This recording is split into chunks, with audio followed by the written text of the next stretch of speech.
of the Father, and of the Son, and of the Holy Spirit. Amen. The Lord be with you. And with your spirit. May the God whom we glorify with one heart and voice enable us through the Spirit to live in harmony as followers of Christ Jesus, now and forever. Amen. My dear brothers and sisters, when Christ took flesh for the Blessed Virgin Mary, He made His home with us. Let us now pray that He will enter this home and bless it with His presence. May He always be here among you. May He nurture your love for each other, share in your joys, comfort you in your sorrows.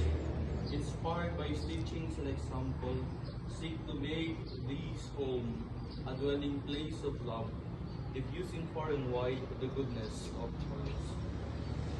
Let us now listen to the words of the Holy Gospel according to Luke.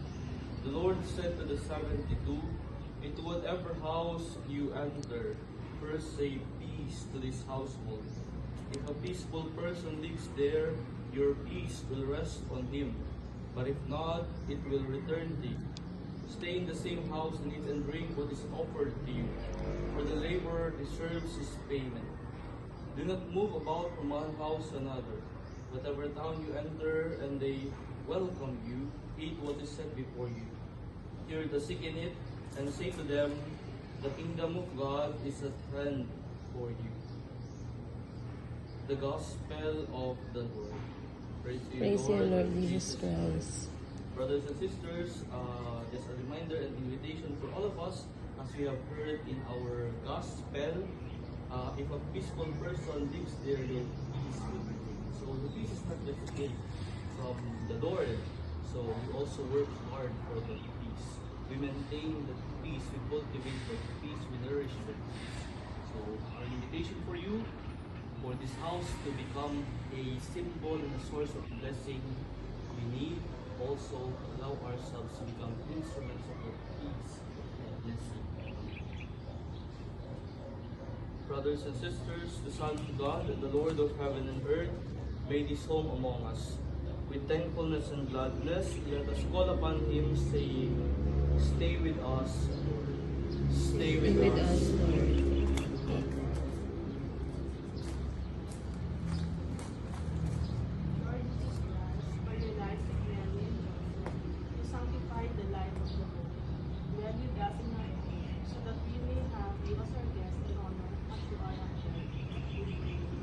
Stay with us, Lord.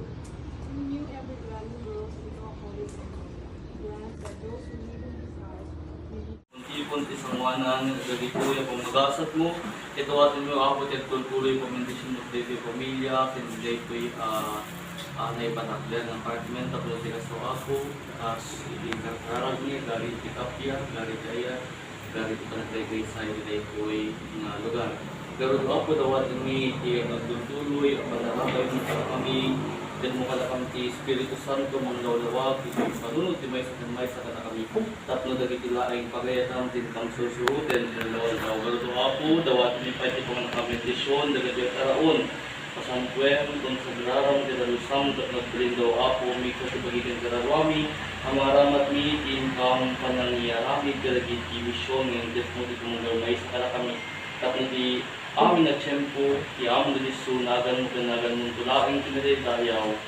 Amen. Nagan ti Ama, Anak, ng Espiritu Santo. Amen. Happy birthday. Kumain na kayo.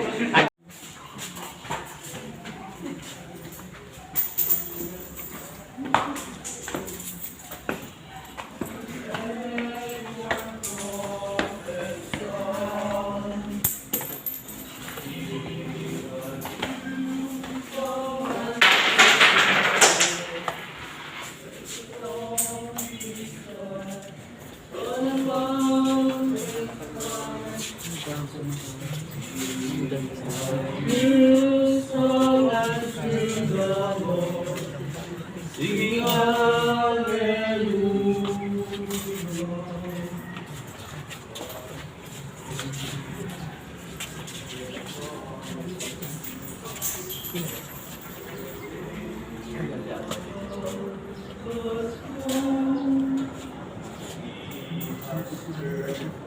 Your sorrows is and fill your God, free home.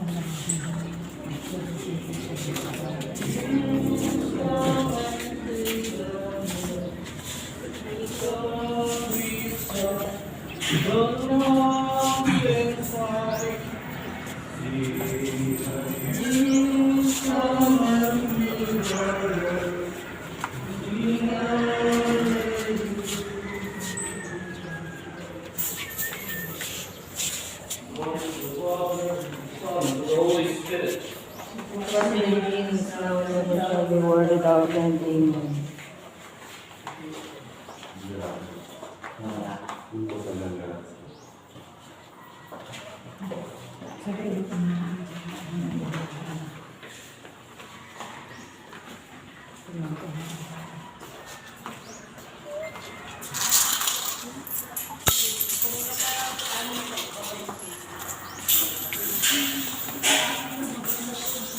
Taking the kingdom from the rule to down on earth as it is in heaven.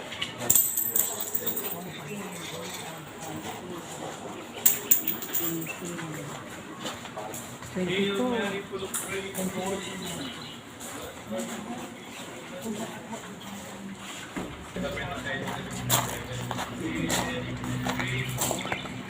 Blessed are you among women, and blessed is the fruit of thy womb, Jesus.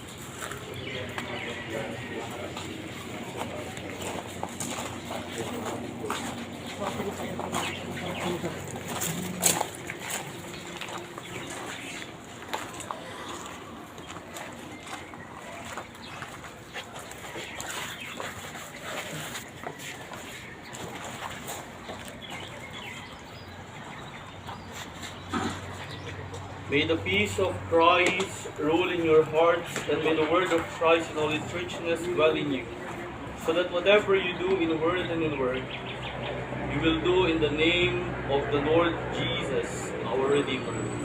Amen. The Lord be with you. May the Almighty God bless and protect you. In the name of the Father, and of the Son, and of the Holy Spirit. Amen. Go in peace. Thanks be to God. Palakpakan natin. Congratulations.